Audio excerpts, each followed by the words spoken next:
Organ tumbuhan ini terdiri dari biji, akar, batang, daun, dan bunga ya, sudah diketahui secara umum. Lalu ini adalah tujuan dari perkuliahan ini untuk mengetahui dan memahami tentang organ vegetatif tumbuhan, yaitu daun, batang, dan akar, serta organ generatifnya, yaitu bunga, buah, dan biji.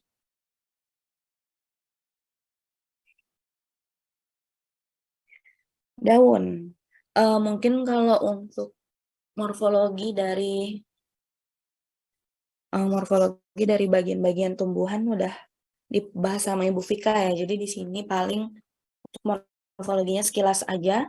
Kemudian mungkin kalian bisa lebih fokus ke anatominya atau bentuk jaringan-jaringan dari masing-masing organ tumbuhan itu sendiri. Untuk daun merupakan bagian tubuh yang bertekstur lunak dengan fungsinya adalah fotosintesis, respirasi, kemudian asimilasi, juga transpirasi. Jadi dia bisa menghasilkan gas CO2 dan H2O, uap air, tapi dia juga bisa menghasilkan apa namanya, dari CO2 dan H2O itu juga dia bisa menghasilkan energi, gula, atau bahan makanannya. Itu adalah kelebihan dari tumbuhan. Khususnya ini terjadinya di daun. Nah, ini morfologinya yang mungkin udah dibahas sama Ibu Vika ya, untuk bagian ujung daun, bentuk-bentuk pangkal daun, dan susunan tulang daun. Kemudian daun itu terdiri atas dua bentuk, ada daun tunggal dan daun majemuk. Di sini ada contohnya. Kalau daun tunggal itu biasanya satu batang atau satu tangkai daun itu menopang satu daun. Nih, contohnya daun tunggal ya. Tapi kalau yang di sebelah kiri ini daun majemuk. Satu tangkai daun itu terdiri lagi dari cabang-cabang. Nah, satu cabang itu mewakili dari satu daun. Jadi dalam satu tangkai daun itu banyak daun-daunnya gitu, yang punya cabangnya gitu. Cabang itu kan ada bagian tangkai kecil dari daun di bawah daun itu. Nah, itu namanya cabang kalau di daun majemuk gitu. Tangkai itu yang gede panjang ya. Ini bisa sih kalian lihat biasanya ada di tumbuhan di sirsak itu ada, dia berupa sebenarnya daun majemuk. Kalau nggak salah, kalau nggak sirsak rambutan gitu, saya agak lupa. Kemudian dia ada pepaya dan ada tumbuhan lainnya. Untuk anatominya, jadi daun itu biasanya terdiri dari atas beberapa jaringan-jaringan tumbuhan, ada jaringan epidermis, ada parenkim, jaringan pengangkut, kemudian ada terdiri dari mesofil, tiang untuk bagian utama helaian daun, dan jaringan bunga karang. Nah, jaringan tiangnya lebih kompak daripada jaringan bunga karangnya yang memiliki ruang antar sel yang luas. Nah, ini adalah anatomi dari daun. Animasinya seperti ini, dan ini penampakannya di bawah mikroskop. Jadi di bawah mikroskop itu kita bisa lihat biasanya pada bagian atas itu berupa epidermis, kemudian ini ada yang berbentuk seperti bulat lingkaran-lingkaran seperti ini tuh kalenkim. Kemudian lebih dalam lagi tuh ada parenkim yang berbentuk bulat-bulat seperti ini. Kemudian ini ada jaringan pembuluh angkut, maksudnya yang terdiri atas xilem dan floem. Nah, seperti ini kalau lihat di animasinya itu yang xilem ini yang bagian yang besar, yang bulat-bulatnya terlihat lebih besar dibanding floem. Nah, yang seperti ini contohnya ya. Ini pembuluh angkut. Ini pembuluh angkut, ini pembuluh angkut. Pembuluh angkut itu terdiri atas xilem dan floem. Artinya, xilem dan floem ini jaringan yang berfungsi untuk mengangkut zat-zat makanan dari akar ke daun dan dari daun ke seluruh tubuh tumbuhan. Itu ya artinya ya. Nah, biasanya xilem itu dari akar ke daun, floem itu dari daun ke seluruh tubuh tumbuhan.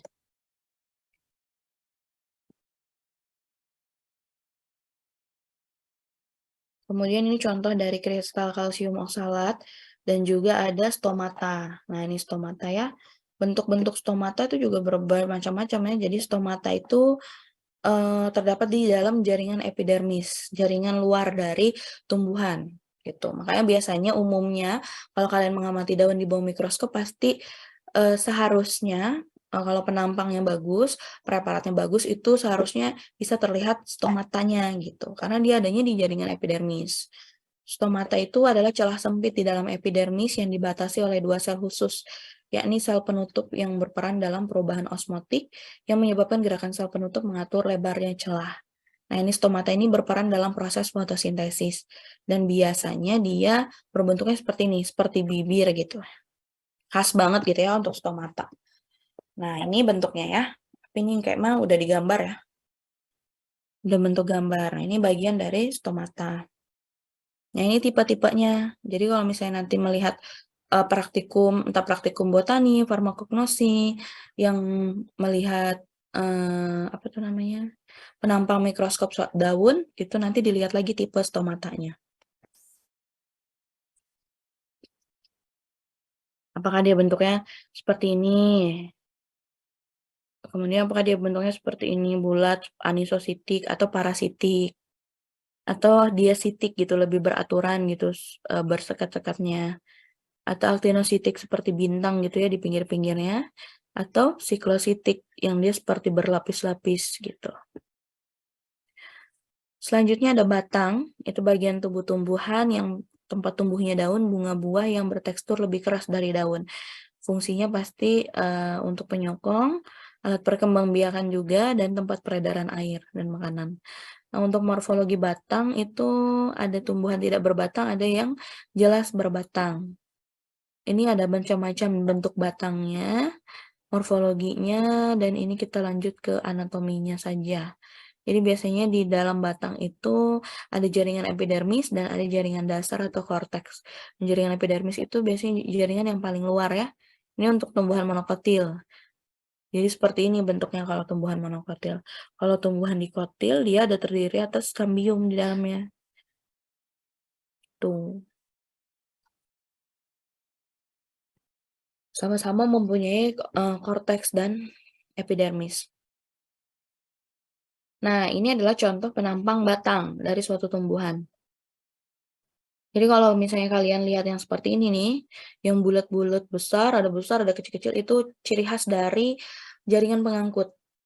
Jaringan pengangkut di mana yang besar-besarnya ini adalah silamnya, yang kecil-kecilnya ini di bawah-bawahnya ini adalah floem bentuknya. Ini khas banget ya kalau untuk jaringan pengangkut.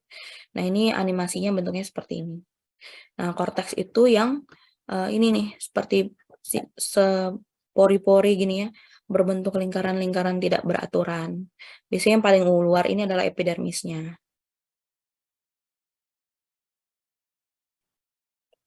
Nah, kalau ini parenkim, jadi jaringan parenkim, yang ini VB ini adalah jaringan pengangkut, jaringan pembuluh atau pengangkut. Nah, di sini ada xilem dan floem. Nah, ini contohnya. Ini xilem yang warnanya agak lebih hijau ya, biasanya kalau ini mikroskop mungkin mikroskop elektron ya. Ini floem. Tampak lebih jelas. Nah, ini untuk stomata pada batang. Bisa terlihat di sini ya, stomata pada batang. Jadi untuk slide-nya ini nanti mungkin kalau misalnya kalian praktikum botani atau praktikum apapun yang menggunakan untuk mengamati penampang batang, akar, daun di bawah mikroskop, itu bisa dijadiin dasar gitu ya. Oh, ternyata untuk kalau misalnya kita ngamati batang, setidaknya seperti ini nih gambarannya gitu. Walaupun setiap tumbuhan pasti berbeda, cuman umumnya itu sama gitu. Kurang lebihnya tuh sama aja gitu. Tapi tergantung lagi preparat yang kalian buat. Untuk akar itu adalah bagian dari tubuh tumbuhan yang fungsinya itu pasti untuk menyerap air, mineral, dan menyimpan cadangan makanan. Kemudian dia termasuk ke dalam alat pernapasan dan penyokong tubuh tumbuhan karena dia berada pada bagian paling bawah. Nah, akar ini adalah morfologinya, bagian-bagian akar, di mana ada istilah rimpang dan umbi. Jadi kalau rimpang itu jaringan yang batang beserta daunnya yang terdapat di dalam tanah, bercabang dan tumbuh mendatar. Biasanya itu rimpang bentuknya gitu ya. Jadi rimpang ini dia langsung ditumbuhi oleh daun dan batang gitu. Dan dari ujung-ujungnya dapat tumbuh tunas yang muncul di atas tanah, merupakan tumbuhan baru. Nah, tapi kalau umbi itu dia memang ditumbuhi hanya batang saja gitu. Atau biasanya dia tidak langsung tumbuh seperti rimpang gitu ya, kalau rimpang kan lebih bersekat-sekat. Kalau umbi itu suatu badan yang membengkak membentuk bangun bulat. Jadi dia merupakan penjelmaan dari batang dan akar. Ini adalah sistem perakaran, ada akar tunggang dan akar serabut. Jadi kalau ini perbedaan gambarnya, kalau akar tunggang biasanya bentuknya ada satu akar utama, kemudian dia ada rambut-rambut kecilnya, gitu. Tap ke bawah gitu ya, tetap di bawah itu ada satu akar utama. Tapi kalau akar serabut, ketika dia di bagian bawah tanah itu sudah langsung membentuk serabut-serabut gitu. Bat eee, batang akar yang bercabang-cabang gitu, tidak ada lagi bagian yang sebagai akar utama, itu perbedaannya. Nah, ini untuk anatomi akar, jadi biasanya penampang melintang akar primer itu menunjukkan dari luar ke dalam itu adalah epidermis, korteks, dan silinder pusat. Sedangkan akar itu tidak dikelilingi oleh kutikula, lapisan luarnya adalah korteks yang tebal yang digunakan sebagai tempat penyimpan cadangan makanan, dan bagian dalamnya adalah stele yang mengelilingi jaringan vaskular atau jaringan pembuluh. Nah, ini contoh dari penampang akar melintang dari jagung. Ini contohnya ya, jadi di tengah-tengah ini ada terlihat xilem dan floem di sini ya. Bagian paling luarnya epidermis dan yang di tengah-tengah itu ada korteksnya. Mungkin ini bisa dilihat secara animasinya seperti ini, tapi kalau di bawah mikroskopnya seperti ini. Nah, ini bentuk animasinya lagi, korteks dan epidermisnya. Kita lagi bos. Minus SAA tuh. Kemudian ini untuk bunga. Jadi bunga itu adalah bagian tubuh tumbuhan yang berfungsi sebagai alat perkembangbiakan tumbuhan. Biasanya bunga ini digunakan untuk alat perkembangbiakan generatif atau dengan kawin karena dia punya alat kelamin di sini ada jantan dan betina. Terdiri dari putik dan benang sari. Gitu ya alat kelaminnya. Nah, ini adalah bagian morfologi dari bunga. Nanti bisa dilihat lagi kembali. Kemudian ini bentuk bunga tunggal dan bunga majemuk. Ini gambarnya ya. Lalu ini untuk anatomi bunga. Jadi kalau untuk bunga itu seperti ini ya penampangnya. Jadi tidak terlalu jelas gitu. Tapi biasanya di tangkai bunga itu memiliki bagian-bagian seperti serat, sal batu, silem, kalsium oksalat, dan pati. Sedangkan kalau di bagian mahkota dan kelopak itu ada epidermis dengan stomata. Jadi ada stomata juga terlihat pada bunga. Ada rambut penutup glandular dan non-glandular, ada sel mesofil, kelenjar minyak, dan kristal. Nah, kalau misalnya kalian bingung gitu ya, misalnya nanti praktikum, terus mau melihat penampang daun, batang, akar, bunga, buah, biji dari suatu tumbuhan, kalian bisa lihat di materi medika untuk dijadikan dasarnya gitu ya. Kalau misalnya kalian bingung, ini bentuk apa ya? Ini bentuknya apa ya? Panjang, bersekat-sekat. Kan kadang kita bingung ya menentukan. Kalau tadi kan memang sudah karena saya tunjukkan gitu, sudah ditunjukkan, oh ini udah jelas. Yang khas banget itu memang bentuk stomata. Tapi kalau yang lain-lain itu kadang bingung, ini apa? Epidermis, korteks, dan lain-lain. Nah, itu kalian bisa jadikan acuan itu materi medika. Kalau tumbuhan itu ada di materi medika, tapi umumnya kalau praktikum biasanya kita pakai tumbuhan yang ada di materi medika, biar kalian bisa dapatkan pembandingnya. Atau bisa kalian dapatkan jurnal-jurnalnya. Jadi di jurnal-jurnal penelitian-penelitian itu biasanya ada yang sudah melakukan uji mikroskopiknya. Jadi udah terlihat penampangnya gitu. Nah, itu nanti kalau pada saat praktikum untuk membuat laporan. Ini rumus bunga, jadi bisa dilihat kalau untuk K itu menggambarkan kelopak, C itu menggambarkan mahkota, A itu benang sarinya, G itu putik, gitu. Jadi bisa dilihat dari bagian-bagian bunga lagi, mahkota yang mana, kelopak yang mana, benang sari yang mana, putik yang mana. Lalu ini contoh dari rumus bunga ya bentuk-bentuknya aja ya, bentuk simbol-simbolnya. Ini kalau kalian diminta untuk membuat rumus bunga dari sampel kalian nanti gitu. Nah, untuk buah adalah bagian tubuh yang berfungsi melindungi biji dan merupakan bentuk perkembangan lanjutan dari bakal buah. Biasanya ini adalah bentuk bentuk golongan-golongan buah, ada buah sejati tunggal, ganda, dan majemuk. Ada juga buah semu, jadi ada buah sejati, ada buah semu. Biasanya kalau buah sejati itu dari awal sudah memang terbentuk bakal buah, terus jadi buah. Jadi kita udah jelas gitu ngeliat, oh ini memang buah dari awal, dari kecil. Tapi kalau buah semu itu biasanya dari kecil itu kita nggak lihat, ini bukan buah deh kayaknya, atau ini kayak cuman biji atau bunga gitu. Ternyata dia tumbuh menjadi buah. Contohnya jambu, ciplukan, arbe, itu bentuknya awalnya biasanya ada bunga, terbentuk dari biji, ada yang terbentuk dari bunga gitu. Nah, kalau buah sejati kan dari kecil kita udah lihat mangga itu kan memang dari kecil bentuknya kayak mangga, cuman ukurannya kecil kan. Makanya dia namanya buah sejati. Nah, ini macam-macam bentuk buah, buah sejati dan buah semu. Ini untuk anatomi buah, kalian mungkin bisa lihat seperti ini.